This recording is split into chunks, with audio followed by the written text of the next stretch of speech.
చెప్పమ్మా నువ్వు చెప్పు మీరు చెప్పినంత చెప్పండి.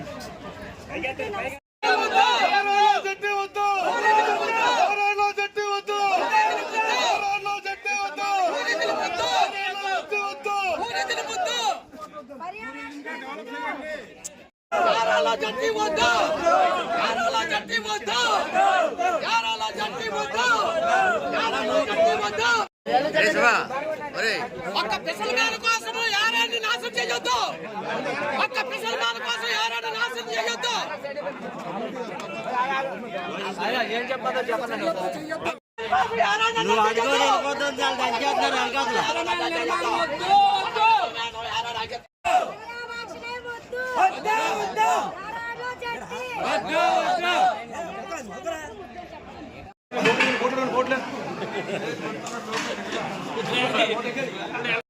లేని కూడా మనం ఎప్పుడో చేయాలి.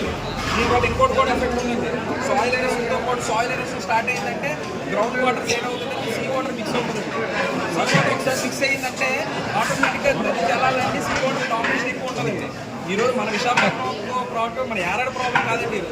వాటర్ క్రైసిస్ కానీ వచ్చిందంటే ఈ సాల్ట్ వాటర్ అనేది నార్మల్ వాటర్లో కానీ మిక్స్ అయిందంటే ఈరోజు కొండ ప్రాంతం ఉంది కాబట్టి ఎంతవరకు వస్తుంది మనకు ఆక్రమించుకుంటూ వెళ్ళిపోతుంది. అప్పుడు ఆ జలాల్లో కానీ వాటర్ ఒక్కసారి మల్కాపురం, శ్రీహరిపురం, గాజువాక ఈ ఏరియా అన్నింటికి ఏమవుతుందంటే వాటర్ కూడా సాల్ట్ అయిపోతుంది. లైక్ రామేశ్వరం, మీరు రామేశ్వరం వెళ్తే చుట్టూ ఎటు వెళ్ళినా సరే సాల్ట్ వాటర్ ఉంటుందండి తమిళనాడులో చాలా. కానీ మనం ఎందుకు చేసుకున్నా ఏం చేసుకున్నా మన ఊళ్ళో సముద్ర వాటర్తో పాటు కూడా మామూలు జలాలే వాటర్ వస్తున్నాయి. ఇప్పుడు కానీ కోతలు కానీ మనం అరికెత్తిపోతే రేపు విశాఖపట్నం ఈరోజు మనం సంవత్సరాలు పడతామండి. కానీ రేపు విశాఖపట్నం మొత్తం దీని ఎఫెక్ట్ వస్తుందండి. ఫ్యూచర్ ప్లాన్ అయితే ఉండాలండి.